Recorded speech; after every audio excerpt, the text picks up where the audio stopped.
بسم اللہ الرحمن الرحیم، السلام علیکم۔ کیسے ہیں جی آپ سب لوگ؟ امید کرتی ہوں خیریت سے ہوں گے۔ اور آج میں بہت ہی مزے کے ٹی سنیکس بنانے جا رہی ہوں، جن کو آپ لوگوں نے ویڈیو کو فل واچ کرنا ہے اور بالکل بھی اسکپ کر کے نہیں دیکھنا۔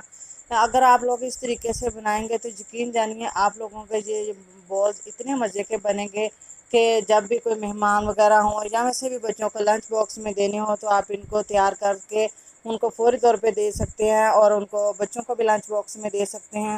چلیے جی اسٹارٹ کرتے ہیں، شروع کرتے ہیں اللہ تعالیٰ کے بابرکت نام سے جو بڑا مہربان نہایت رحم کرنے والا ہے۔ یہ میرے پاس پوٹیٹو تھے 4، جن کو میں نے بوائل کر کے اور ان کے چھلکے اتار کے رکھ لیا تھا، اور 250 گرام میرے پاس چکن ہے جس کو میں نے جسٹ نمک ڈال کے بوائل کیا ہے، اور ان کو بھی میں نے شریڈ کر لیا ہے۔ اب ہاف ٹی اسپون میرے پاس ہے جی black pepper, half teaspoon chilli flakes, half teaspoon ہی اس میں نمک جائے گا، اور half teaspoon chaat masala. Just اتنی ہی چیزیں جائیں گی، اور ساتھ ہے جی سبز دھنیا، 1 سے 2 چمچ سبز دھنیا کا ہے جو میں نے اس کو جی کٹنگ کیا ہوا ہے، اور ساتھ میں 1 سبز مرچ ہے۔ اگر آپ لوگ اس میں سبز مرچ اور بھی ایڈ کرنا چاہیں یا کوئی اور بھی چیز ایڈ کرنا چاہیں جیسے بند گوبھی شملہ وغیرہ تو وہ بھی ایڈ کر سکتے ہیں، جیسے آپ لوگوں کو وہ پسند ہو آپ لوگ اس میں کچھ بھی ایڈ کر سکتے ہیں۔ اور اب جی میں نے پوٹیٹو کو جی کرش کر لیا ہے، اس کے ساتھ آپ لوگ میشر کے ساتھ بھی کر سکتے ہیں، لیکن یہ دیکھیے گا کہ اس میں کوئی گٹھلی جو ہے نا وہ باقی نہ رہے۔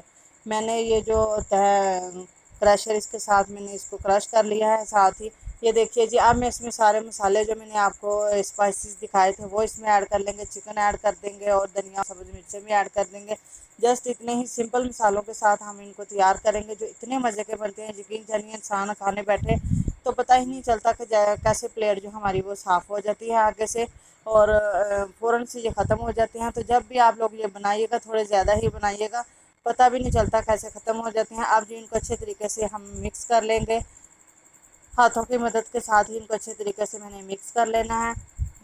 تو یہ دیکھیے جی جب یہ اچھے طریقے ہم جی رکھ دیں گے 2-4 منٹ کے لیے، اور اب پھر ہم لوگوں نے جی کیا کرنا ہے اس کی آگے کا پروسیجر کے لیے 1 انڈا لیں گے، اور اس کو جی میں توڑ لوں گی، توڑ کے تو اس کو جی بلینڈ کر لوں گی اچھے طریقے کے ساتھ، چمچ کی مدد کے ساتھ ہی اس کو میں نے مکس کر لینا ہے۔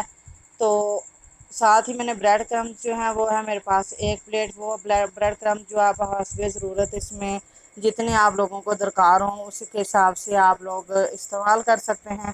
اب جی ہاتھوں کو ہم نے آئل کے ساتھ گریس کر لیا ہے، آئل کے ساتھ گریس کر کے تو یہ دیکھیں جی ہم نے تھوڑا سا پورشن لیا ہے جی اس کا، اور ساتھ میں یہ ہے جی چیڈر چیز، تو یہ چیڈر چیز اس میں رکھیں گے، اور 1 پیس اس میں نے 1 سلائس کے جو ہے نا وہ پیسز بنا لی ہیں، 1 پیس اس میں رکھ کے یہ دیکھیں جی ان کو بہت اچھے طریقے کے ساتھ آرام کے ساتھ بالکل سمپل طریقے کے ساتھ یہ فولڈ ہو جاتے ہیں۔ فولڈ ہم نے ان کو پہلے کر کے پھر جیسے ہم لوگ آٹے کا پیڑا جو گھماتے ہیں اس طریقے کے ساتھ ہم لوگوں نے آٹے کا پیڑا جو ہے نا یہ گھما لینا ہے، اور اس طرح بول جو ہیں ہم لوگوں نے بنانے ہیں۔ یہ دیکھیں جی بنا کے بول تو ہم لوگوں نے جی سارے بول اسی طریقے کے ساتھ تیار کر لیں گے، ان کے اندر چیز ڈال دیں گے، تو ان کو اسی طریقے کے ساتھ تیار کر لیں گے۔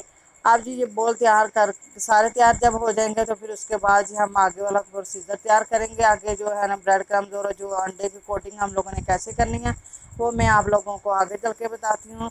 یہ دیکھیے جی اب ہم نے یوں کیا کہ جی انڈے میں اس کو ڈپ کیا، انڈا اچھے طریقے کے ساتھ اس کو لگا لینا ہے، تو ساتھ ہی اس کو جی بریڈ کرمز میں ہم رکھ دیں گے، بریڈ کرم بھی اس کی کوٹنگ اچھے طریقے سے کر لیں گے۔ اگر آپ لوگ مناسب سمجھیں تو اس کی آپ ڈبل کوٹنگ بھی کر سکتے ہیں، سنگل کوٹنگ بھی کر سکتے ہیں۔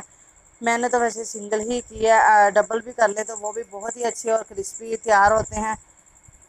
یہ دیکھیے جی اس کو اچھے طریقے کے ساتھ ہم لوگوں نے بریڈ کرمز کے ساتھ کوٹنگ کر لینی ہے، اور اسی طریقے کے ساتھ ہی ہم نے تمام کی کوٹنگ کر لینی ہے۔ اسی سٹیج پہ اگر آپ لوگ اس کو فریز کرنا چاہتے ہیں تو آپ اس کو فریز کر سکتے ہیں 10 سے 15 دن کے لیے، 20 دن کے لیے، یہ بالکل بھی خراب نہیں ہوتے اور کچھ بھی نہیں ان کو ہونے والا۔ جب بھی بچوں کو دینے ہوں یا مہمان وغیرہ آنے ہوں یا گھر میں ویسے بھی انسان کھا لیتا ہے، کوئی اتنا بڑا مسئلہ نہیں ہے۔ تو چلیے جی میں نے پین میں آئل گرم کرنے کے لیے رکھ دیا تھا، ساتھ میں آئل جو ہے گرم ہو چکا تھا، نارمل زیادہ آئل گرم نہیں کیا میں نے۔ اگر زیادہ آئل گرم ہوگا تو ساتھ ہی اس میں جو اوپر سے کلر ہے وہ فوراً سے جو پکڑ لیں گے، اور جو کرسپی پن ہوگا وہ ان میں نہیں آئے گا۔ تو شروع کے ہم نے 1 سے 1.5 منٹ ان کو بالکل بھی ٹچ نہیں کرنا. ہم نے پین کو تھوڑا سا گھمانے سے جو ہے نا وہ ان کو لگ جائے اور وہ جو ہے نا اچھے طریقے کے ساتھ اپنا کلر جو ہے وہ پکڑ لیں. یہ دیکھیے جی ماشاءاللہ سے اچھے سے وہ تیار ہو چکے ہیں. خوبصورت سا گولڈن کلر آ چکا ہے اور دیکھیں جی چیز ان کے اندر سے نکل کے ماشاءاللہ سے باہر آئی ہوئی ہے. یہ دیکھیے جی ماشاءاللہ سے چیز نکل کے باہر آئی ہوئی ہے. اگر آپ لوگوں کو میری یہ ویڈیو ذرا سی بھی اچھی لگی ہو تو اس کو لائک ضرور کیجیے گا اور چینل کو سبسکرائب کیجیے گا. چینل کو سبسکرائب کیوں جانیے آپ کچھ بھی نہیں جاتا. اور جن میں بہن بھائیوں نے چینل کو سبسکرائب نہیں کیا وہ میرے چینل پہ نئے ہیں تو وہ میرے چینل کو سبسکرائب کر لیجئے اور بیل آئیکن کا بٹن دبا دیجئے تاکہ میری ہر آنے والی نیو ویڈیو آپ لوگوں تک بر وقت بآسانی پہنچ سکے. یہ دیکھیں جی ماشاءاللہ سے کتنے اچھے طریقے سے تیار ہو چکے ہیں اور چیز بھی نکل کے آپ نے ریسیپی کو ضرور ٹرائی کرنا ہے اور مجھے کمنٹ سیکشن میں بتانا ہے کہ آپ لوگوں کو یہ ریسیپی کیسی بنی ہے اور آپ کے گھر والوں کو کیسی لگی ہے. اب میں آپ کو ملوں گی نیو ویڈیو میں نیو ریسیپی کے ساتھ ایک زبردست ریسیپی کے ساتھ. جزاک اللہ خیر.